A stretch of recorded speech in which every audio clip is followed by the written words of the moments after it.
മലപ്പുറം കൊണ്ടോട്ടിയിൽ 9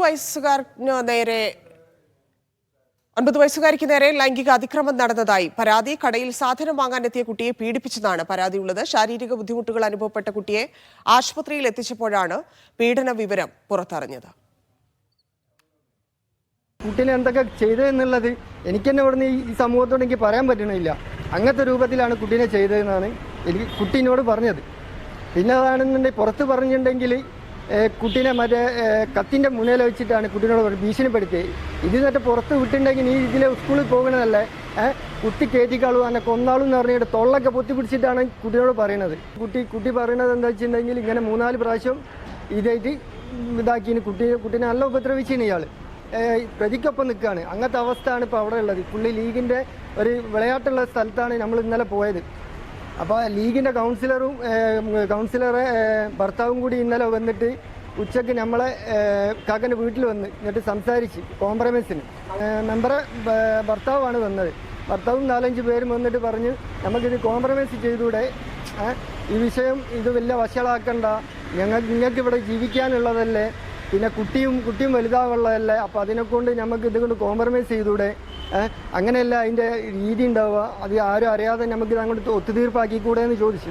അത് കഴിഞ്ഞ് പിന്നെ കുറച്ച് കഴിഞ്ഞപ്പോഴാണ് നമ്മളെ മെമ്പർ വരുന്നത്.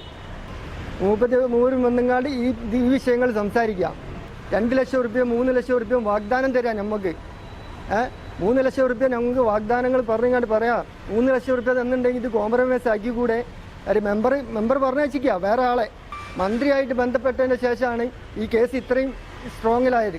മന്ത്രിയായിട്ട് ഇന്നലെ ബന്ധപ്പെട്ട് കേസിനായിട്ട് ഇന്ന് രാവിലെ ആകുമ്പോഴാണ് കേസിൻ്റെ എല്ലാ സംഗതികളും വിളിക്കാൻ തുടങ്ങിയ പോലീസുകാർ.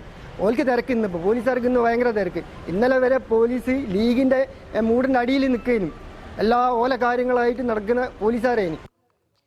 ജംഷീർ കൊടിഞ്ഞി ചേരുന്നുണ്ട്. ജംഷീർ, എന്താണ് സംഭവിച്ചത്? പോലീസ് കേസെടുത്തോ?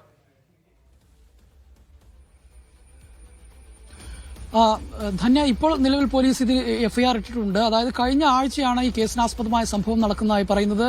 ഈ 9ാം ക്ലാസ്സുകാരിയായ ഈ കുട്ടി 9 വയസ്സുകാരിയായ ഈ കുട്ടി കടയിൽ സാധനം വാങ്ങാൻ പോകുന്ന സമയത്താണ് ഈ കടക്കാരൻ ഈ കുട്ടിയെ ലൈംഗികമായി ഉപദ്രവിച്ചതായി പരാതിയുള്ളത്.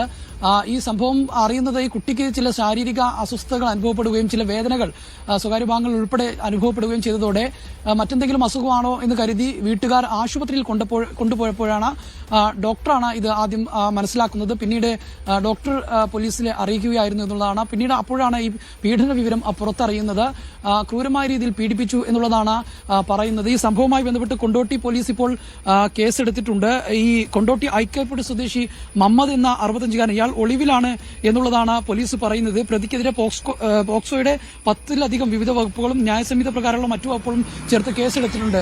അതേസമയം തന്നെ ഈ കുടുംബം ഗുരുതരമായ ആരോപണം ഉന്നയിക്കുന്നത് ഈ സംഭവത്തിന് ശേഷം ഈ പ്രദേശത്തെ ഒരു മുൻ കൌൺസിലർ വീട്ടിലെത്തുകയും പണം വാഗ്ദാനം ചെയ്ത് ഈ കേസ് ഒത്തുതീർപ്പാക്കാൻ വേണ്ടി ശ്രമിക്കുകയും ചെയ്തു എന്ന കാര്യം പറയുന്നുണ്ട്. അതോടൊപ്പം തന്നെ ഈ കുട്ടി വീട്ടുകാരോട് പറഞ്ഞത് ഇയാൾ, അതായത് പീഡനത്തിനിരയാക്കിയ പ്രതി, ഈ സംഭവം പുറത്തു പറഞ്ഞാൽ കൊല്ലുമെന്ന്, കടയിലുണ്ടായിരുന്ന കത്തി ചൂണ്ടി കൊല്ലുമെന്ന് ഈ കുട്ടിയെ ഭീഷണിപ്പെടുത്തിയതായും ഈ ബന്ധുക്കൾ ഇപ്പോൾ ആരോപിക്കുന്നുണ്ട് എന്നുള്ളതാണ്. അതോടൊപ്പം തന്നെ ഈ വാർഡ് കൌൺസിലർ ഉൾപ്പെടെയുള്ളവർ, മുൻ വാർഡ് കൌൺസിലർ ഉൾപ്പെടെയുള്ളവർ ഇതിനകത്ത് ഒരു പരിഹാരത്തിന് വേണ്ടി അല്ലെങ്കിൽ പണം നൽകി ഒത്തുതീർപ്പാക്കാൻ വേണ്ടി ശ്രമം നടത്തുകയും അവർ പോലീസിൽ ഇടപെടൽ നടത്തുകയും ചെയ്തു എന്ന ആരോപണം കൂടി ഈ കുടുംബം ഉന്നയിക്കുന്നു.